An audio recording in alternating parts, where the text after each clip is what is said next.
Ohayo minasan, ketemu lagi dengan Iris di channel Animania. Oke guys, welcome back again nih dengan konten 3N alias ngobrol ngalor ngidul kita soal One Piece. Tapi di kesempatan kali ini bukan bajak laut yang jadi pembahasan utama kita, melainkan sosok yang seolah menjadi antagonis utama nih sepanjang cerita.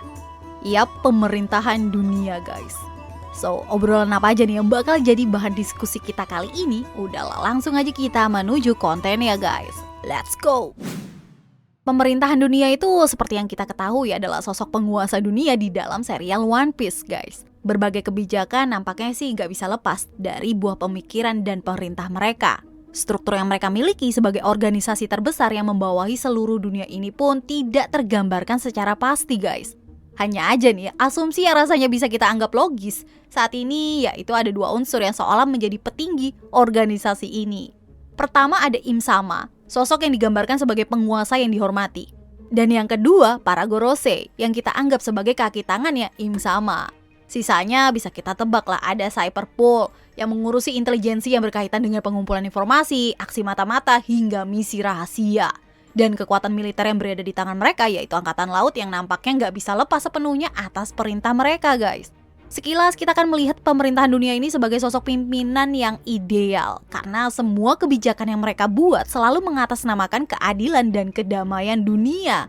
Kita yang selama ini melihat dari sudut pandang bajak laut, bisakah membenarkan hal tersebut? Apa kita layak mencap pemerintahan dunia sebagai sosok yang jahat sebenarnya guys? Tentu, untuk menjawab itu akan selalu menimbulkan perdebatan sih. Tapi menurut aku pribadi ya, pemerintahan dunia tuh memang jahat guys. Oke, kita ulik dulu deh.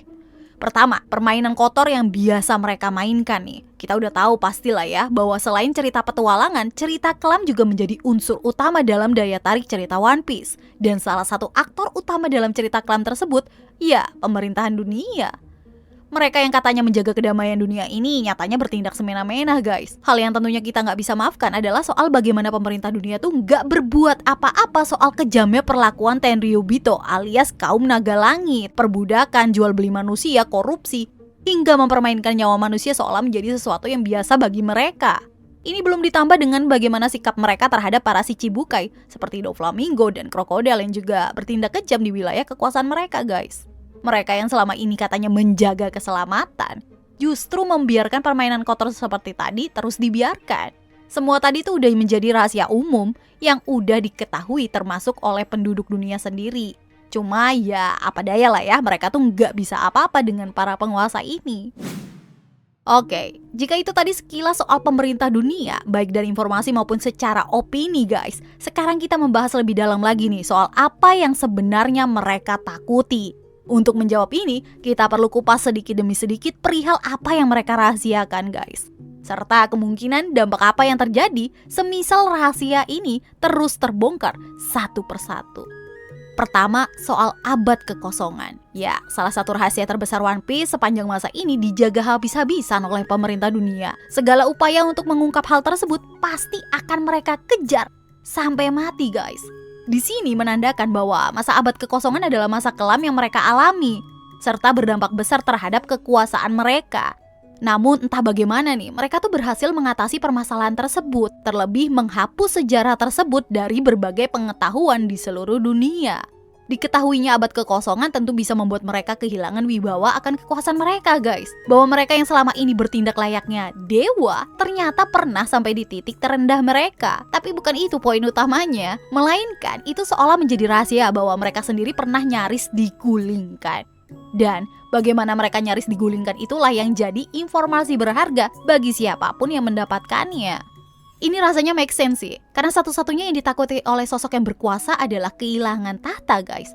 Abad kekosongan bisa kita asumsikan sebagai sejarah. Meski terkesan usang, pengetahuan kebenaran di baliknya itu bisa mengubah masa depan guys. Apakah bisa kita asumsikan semisal pemerintahan dunia memang setakut ini akan kehilangan kekuasaan? Tentunya iya. Udah kelihatan lah dari bagaimana kebijakan mereka yang luar biasa dahsyat demi menjaga kekuasaan mereka terus terjaga. Misalnya waktu pemusnahan Ohara sampai akar-akarnya dengan Buster Call guys. Ya, itu menjadi bukti yang nyata. Apalagi konteksnya karena peneliti Ohara itu sebisa mungkin sedang menggali informasi soal abad kekosongan. Selanjutnya yaitu senjata kuno. Sama halnya dengan abad kekosongan, senjata kuno sendiri ini gak kalah misterius guys. Bedanya udah ada beberapa sedikit pencerahan nih soal nama-nama mereka, yaitu Pluto, Poseidon, dan Uranus. Ketiganya digambarkan sebagai senjata penghancur massal yang mampu membumi hanguskan dunia dengan seketika. 2 dari 3 udah diketahui bentuknya. Pluto itu kan dikabarkan adalah sebuah kapal. Sedangkan Poseidon adalah Shirahoshi yang bisa mengendalikan Sea Kings. Kenapa ketiganya berusaha dirahasiakan? Malahan, Shirahoshi kan sedikit terancam karena potongan gambarnya guys masuk dalam radar incarannya Im Sama. Ya, jawabannya sih masih sama. Kekuatan penghancur ini bisa mengalahkan mereka. Siapapun yang memiliki satu dari ketiganya, ya pasti mempunyai kekuatan yang setara dengan ribuan maupun jutaan pasukan sekalipun. Dari 2 rahasia yang dijaga setengah mati oleh pemerintah dunia tadi, rasanya kita bisa ambil keputusan bahwa memang yang ditakutkan mereka adalah jatuhnya penguasaan mereka akan dunia guys. Karena penguasaan mereka bukan murni demi menjaga dunia. Karena jika iya, sistem kejam yang senantiasa berjalan itu nggak pernah bertahan selama ini. Mereka murni ingin menggeruk sumber daya dunia. Atau lebih ekstrimnya, sumber daya kekuatan dunia itu untuk bisa mereka nikmati sendiri dan menjaga perputaran dunia tuh sesuai dengan kemauan mereka gitu.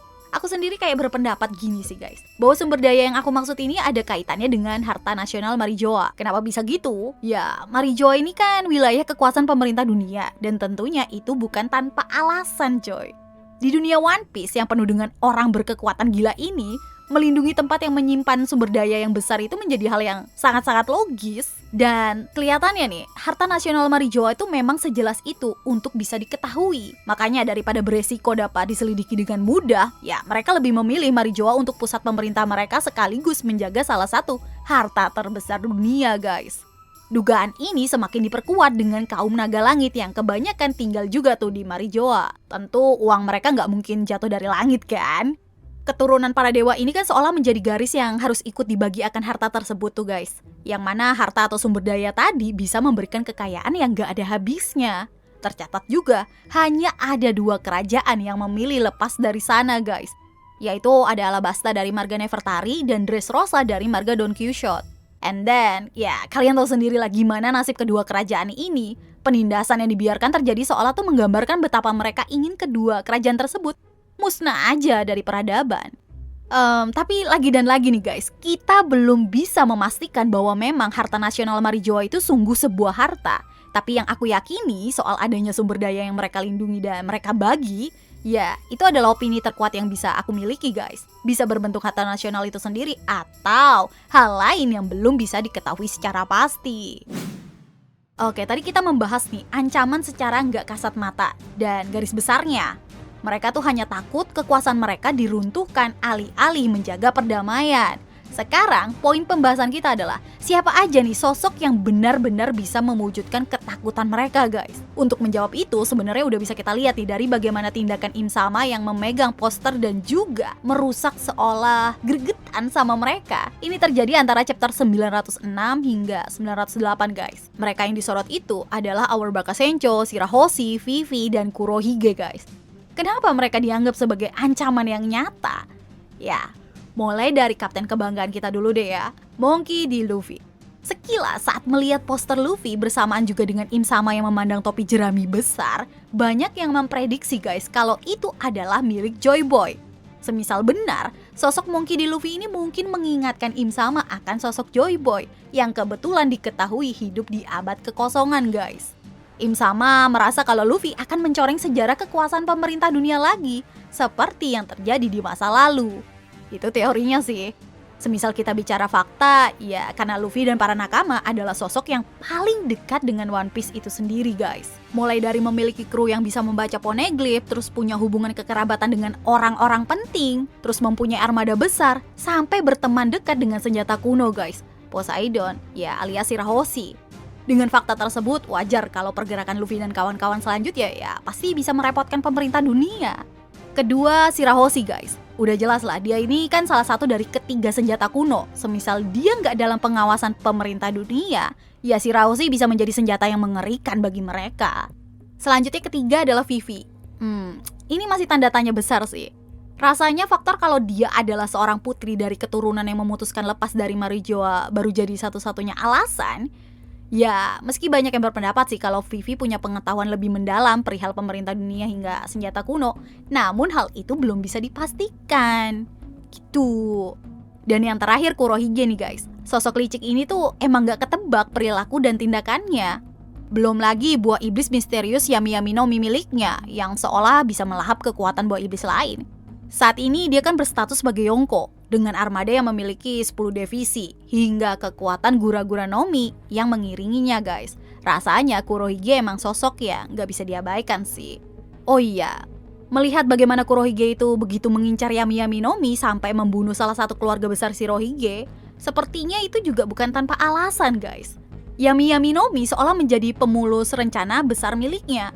Karena itu satu persatu rencana gila Kurohige bisa kita lihat keberhasilannya. Bukan tidak mungkin menggulingkan pemerintah dunia juga masuk ke radarnya nih guys. Dan mengetahui hal tersebut, pemerintah dunia ya jelas waspada terhadap tiap gerakan Kurohige selanjutnya. Sosok lain yang gak ada di dalam poster tapi bisa membahayakan pemerintahan dunia adalah Monkey D. Dragon guys. Yap, pemimpin dari pasukan revolusioner ini malahan disebut sebagai kriminal paling dicari. Seolah kayak menggambarkan bahwa mereka tuh emang setakut itu dengan pergerakan yang dipimpin oleh Dragon. So, itu dia tadi guys, soal 3N mengenai pemerintah dunia. Menurut kalian sendiri, adakah alasan lain yang melatar belakangi tiap tindakan mereka? Kalau ada, please tolong sampaikan di kolom komentar, oke? So, see you again next time. Adios, Caramelo, stay safe everyone. Salam Animania.